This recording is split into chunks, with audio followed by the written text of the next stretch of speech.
Hello everyone, welcome to my session 10 Meet Teaching Memo and session 11 Introduction.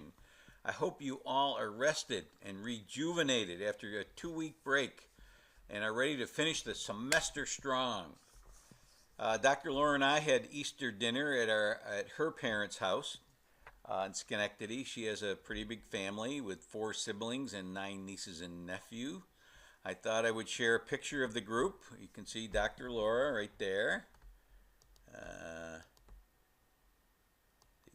Her name is blocking her face. And this is her daughter Sophie over here on the left. And I'm also in there. Where's Waldo? Or Dr. Tom. Okay, a little housekeeping. The semester is quickly ending. And there are no more new assignments. Everyone should check their grades and make sure you're not missing anything. You can't change your discussion board grades, but if you see that you haven't taken a quiz twice or you didn't upload a written assignment, there is no penalty for handing those in late, because that's a grading practice that distorts achievement. Several of you are missing grades for the video quizzes way back when. Those will turn into 50, so make sure you check it.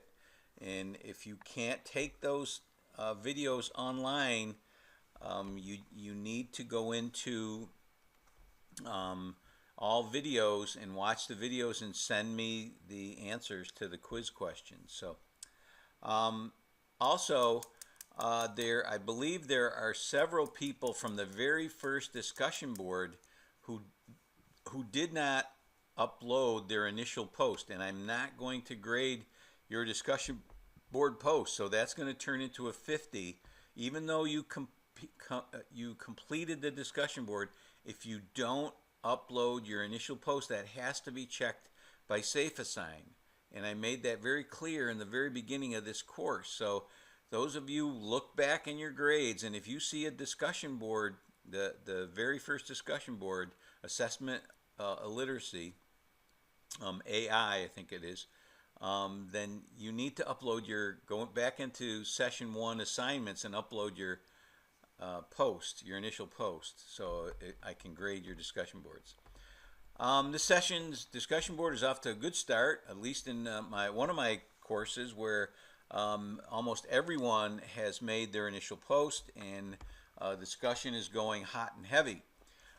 Formative assessment and appropriate grading practices. Remember, this discussion board closes on Sunday at midnight. Of course, I won't be awake at midnight, so I won't close it until Monday morning.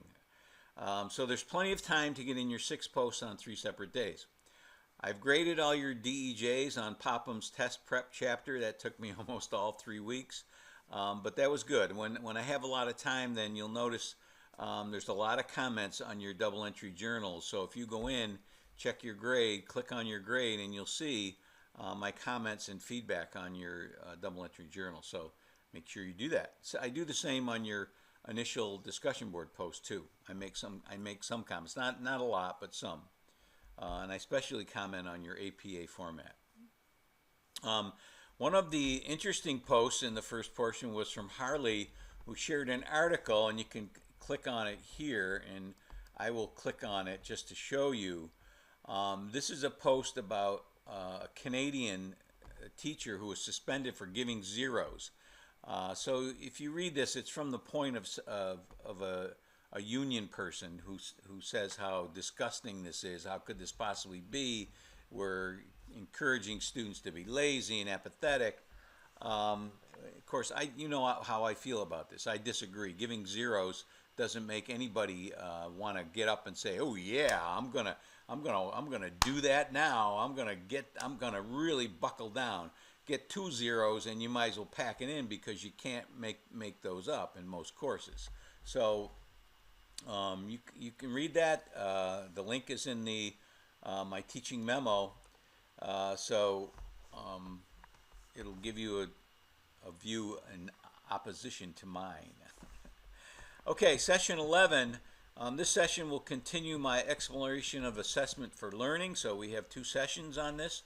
Almost all of you had or will have a strong reaction to the term paper assignment and Mr. Jones. Somebody called him Mrs. Jones, but that's a song, me and Mrs. Jones. We got a thing going on. Oh, I digress.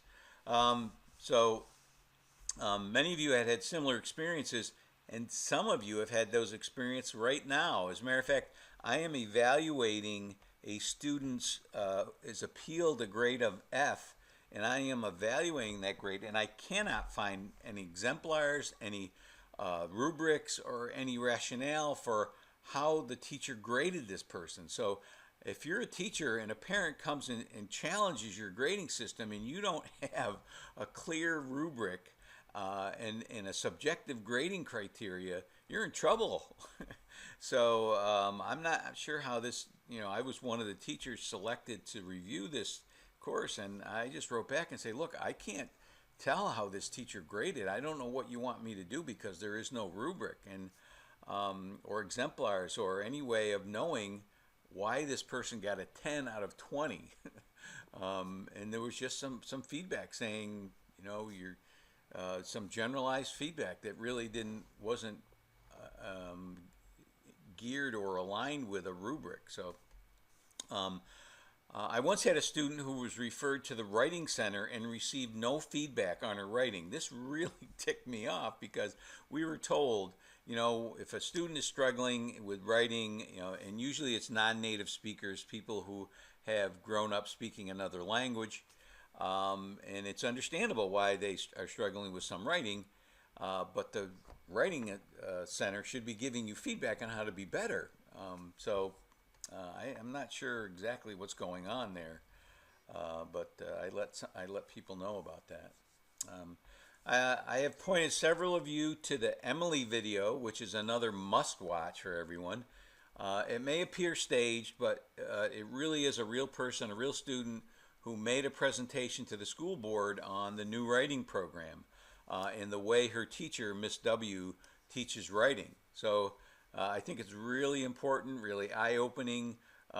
You can read her 2 pieces of writing. I have a link to it here in the teaching memo. One was before the course started, or right at the beginning of the course, and the other was towards the end. And you should be impressed by the difference in those 2 pieces of writing. You also should take some time to watch the 2 videos by Rick Warmle. He's a middle school teacher, still teaches, and is an author, educational writer, and consultant. And he has many videos on YouTube. So if you click on the videos that I have, you will see all of his videos. And I believe it's Stenhouse that is his publisher that they're listed under. The 3 I have shared, one is in session 12, so you'd have to go into session 12 to see it, are enlightening when it comes to grading and the acceptance of late work. As he states, the consequence of not doing your work is to do your work. And I believe Reeves says that in his video as well. So I'm looking for an active discussion this week. There are some issues presented by the authors of the several articles I placed in course materials that should transform the way you look at grading as well as formative assessment. And maybe they won't, but I'll definitely make you tell me why in the discussion board. End of the semester assignments. For Monday, you need to have completed all of your posts for this discussion board and take the final vocabulary quiz. You'll have 2 cracks at that, as always. Your revised select response test should be uploaded this session. There is a link to the course evaluation in the sessions assignments, which I also placed in session 10 assignments. So you may find the course evaluation link in several places. The link will take you to the Tura 1 portal where you sign in, and then that'll take you to the evaluation page. It's very important because it's the only feedback I get from my course. So please consider making comments as well. There's also a my evaluation video discussion board where you can give me feedback immediately. So if you go into my all discussions, you will see that I think I call it my evaluation. You can make anonymous posts here. If you believe I'm going to um, give you a lousy grade because you said something bad about me, then you can post anonymously. Naturally, I'm just looking for feedback on my course, what I should leave in, what I should take out, what do you think was not worthwhile, what do you think was excellent and really opened your eyes. So those are the things I'm really looking forward to. So this is different than the course evaluation. I get this immediately. This is immediate feedback, which I can use to change my course during the summer. I won't get, if you fill out the course evaluation, which I hope you will, because that my supervisors see, and they need to see what I'm doing right and what you think I'm doing wrong. So please do that. Please do both. And I would be very, very, very appreciative of you doing that. In the last session, which ends on Thursday, so the last session is only 4 days long, so that's why there's no new work there. No new work there. It ends on May. Let me see. Thursday would be May the 6th. No, that's April. May the 4th. It's Star Wars Day. The course ends on Star Wars Day. May the 4th be with you. So on that day, what is due is your completed vocabulary in your own words. Some of you have already done that. I will be grading that. I have all kinds of grading to do, so please be patient with me. Many of you will be tempted to use textbook definitions or the ones that I use in my vocab quizzes. Please put them in your own words. I'm not going to take off points if you don't, but I would like to see them in your own words because you'll retain them. Just copying definitions doesn't lead to retention. Research-based. I once had a student, of course they have to be accurate. I once had a student who got several wrong and complained it was because he put them in his own words. He said, "You told us to put them in our own words."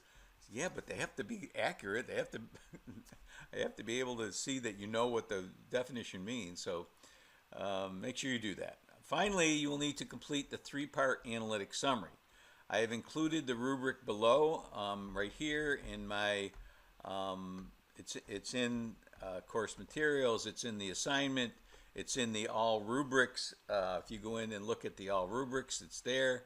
And I also have a video that you should watch that tells you what I expect. I believe that's in session 11 and in session 12. I would highly recommend that you watch it. So we're coming to the end. It's almost over. That's it for this week, and I will be back with my last teaching memo next Monday.